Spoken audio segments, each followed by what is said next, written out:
ಒಂದು ಪಾತ್ರೆಗೆ ಇಷ್ಟು ನೀರು ತಗೊಂಡಿದ್ದೀನಿ. ಇದನ್ನು ಬಾಯ್ಲ್ ಮಾಡೋಣ. ಚೆನ್ನಾಗಿ ಕುದಿಸೋಣ. ನೀರು ಕುದಿಸಾದ್ಮೇಲೆ ಪಾಸ್ತಾ ಹಾಕೋಣ. ನೀರಿಗೆ ಸ್ವಲ್ಪ ನೀರು ಮತ್ತು ಆಲಿವ್ ಆಯಿಲ್ ಹಾಕೋಣ. ಆಲಿವ್ ಆಯಿಲ್ ತೋರಿಸ್ತೀನಿ. ಇದು ಆಲಿವ್ ಆಯಿಲ್ ಹಾಕ್ತೀನಿ. ಕೊಕೊನಟು ನಿಮ್ದು ಯಾವ್ದು ಎಣ್ಣೆ ಇರುತ್ತೋ ಅದು ಹಾಕಿ. ಆಲ್ರೆಡಿ ಹಾಕಿದ್ದಾಗಿದೆ. ಇದಕ್ಕೆ ಪಾಸ್ತಾ ಹಾಕಿದ್ದೀನಿ. ಆಲ್ರೆಡಿ ಹಾಕಿದ್ದೀನಿ. ಅದು ಬಾಯ್ಲ್ ಆಗಿದೆ. ಅದನ್ನ ನಾನು ಸಪ್ರೇಟ್ ಸೋಸ್ಬಿಟ್ಟು ಈ ಥರ ಗಜಾಲ್ಟಿಗೆ ಹಾಕಿ ಇಟ್ಕೊಂಡಿದ್ದೀನಿ.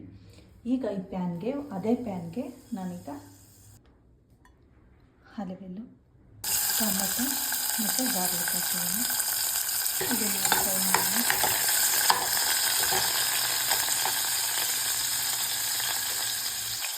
ಬಿಸಿ ಇರಲಿಲ್ಲ, ಹೀಗಾಗಿ ಪಾಲಕ್ ಹಾಕಿದ್ದೀನಿ. ಯಾವ ರೀತಿ ಚೆನ್ನಾಗಿ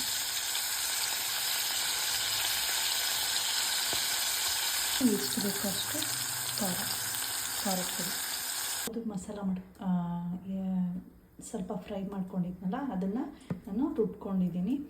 ಈಗ ಅದೇ ಪ್ಯಾನ್ಗೆ ಸ್ವಲ್ಪ ಆಯಿಲ್ ಹಾಕ್ಕೊಳ್ಳಿ. ಬಟರ್ ಇದ್ದರೆ ಬಟರ್ ಹಾಕ್ಕೊಳ್ಳಿ. ನನ್ನ ಹತ್ರ ಬಟರ್ ಆಯಿಲ್ ಹಾಕ್ಕೊಂಡಿದ್ದೀನಿ. ಇದಕ್ಕೀಗ ಕಟ್ ಮಾಡಿರುವಂಥ ಬೆಳ್ಳುಳ್ಳಿ, ಆನಿಯನ್ ಇಲ್ಲ ಬಟ್ ನಾನು ಹಾಕ್ಕೋತಿದ್ದೀನಿ. ನನಗೆ ಆನಿಯನ್ ಇಷ್ಟ, ಹಾಗಾಗಿ ನಾನು ಆನಿಯನ್ ಹಾಕ್ಕೋತಿದ್ದೀನಿ. ಇದನ್ನು ಫ್ರೈ ಮಾಡ್ತೀನಿ. ಈಗ ಏನಾದರೂ ತಗೊಂಡಾಗ ಹಾಕ್ಕೊಡ್ತಾರೆ ನೋಡಿ. ಈಗ ಎಸಿಬೇಡಿ, ಹಿಂಗೆ ಇಟ್ಕೊಳ್ಳಿ. ಈಗ ಆರ್ಗ್ಯಾನೋ ಮತ್ತು ಚಿಲ್ಲಿ ಫ್ಲೆಕ್ಸು ಇದರಲ್ಲಿ ಸಿಗುತ್ತೆ. ಈಗ ಹಾಕಿ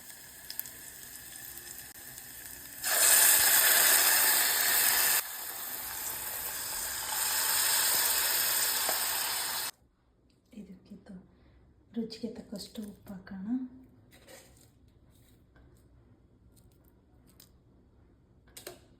ನಮಗೇನು ಜಾಸ್ತಿ ಟೈಮ್ ಬೇಕಾಗಲ್ಲ. ಚೆನ್ನಾಗಿ ಸ್ವಲ್ಪ ಬಾಯ್ಲ್ ಆದಮೇಲೆ ನಾವೀಗ ಪಾಸ್ತಾ ಹಾಕೋಣ. ಹಾಕಿದ್ದೀನಿ. ಈಗ ನೋಡಿ, ಕಲ್ಲರ್ ಯಾವುದೂ ಹಾಕಿಲ್ಲ. ಟೊಮೊಟೊ ಮತ್ತು ಇದ್ರೇ ಕಲ್ಲರ್ ಇರೋದು ಅದು.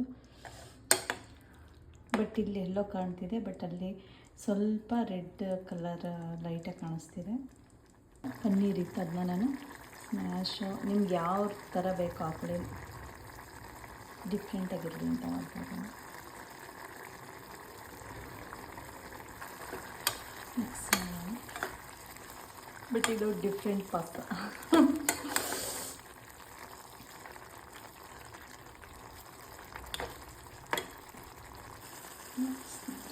ನೋಡಿ ಲಾಸ್ಟಿಗೆ ಆ ರೀತಿ ಇರುತ್ತೆ. ನಿಮಗೆ ತಿನ್ನೋದು ಬರ್ತಿದ್ರೆ ಪ್ಲೀಸ್ ಮನೇಲಿ ಮಾಡ್ಕೊಳ್ಳಿ. ಟೇಸ್ಟ್ ಹೇಗಿದೆ ಅಂತ ಹೇಳಿ. ನಾನೀಗ ಟೇಸ್ಟ್ ಮಾಡಿರ್ತೀನಿ. ವಾಹ್, ರಿಯಲಿ ಸೂಪರ್ ಇದೆ ನೋಡಿ. ನಾನು ತಿಂತಿದ್ದೀನಿ.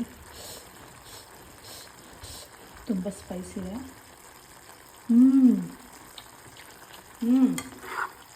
ಚೆನ್ನಾಗಿದೆ, ತುಂಬಾ ಚೆನ್ನಾಗಿದೆ. ನಾನು ಸುಳ್ಳು ಹೇಳ್ತಿಲ್ಲ, ತುಂಬ ಅಂದರೆ ತುಂಬ ಚೆನ್ನಾಗಿದೆ. ಮನೇಲಿ ಮಾಡ್ಕೊಂಡು ತಿನ್ನೋದು ಹೇಗಿದೆ ಅಂತೇಳಿ. ಮನೇಲೇ ಇರೋದು ನಂತನ್ನು ಬಳಸಿ ನಾನು ಜಾಸ್ತಿ ಐಟಮ್ಸ್ ಎಲ್ಲ ಏನಿಲ್ಲ, ಕ್ವಿಕ್ಕಾಗಿ ಮಾಡೋವಂಥದ್ದು. ಮನೇಲಿ ನೀವು ಟ್ರೈ ಮಾಡಿ. ಓಕೆನಾ? ಬಾಯ್.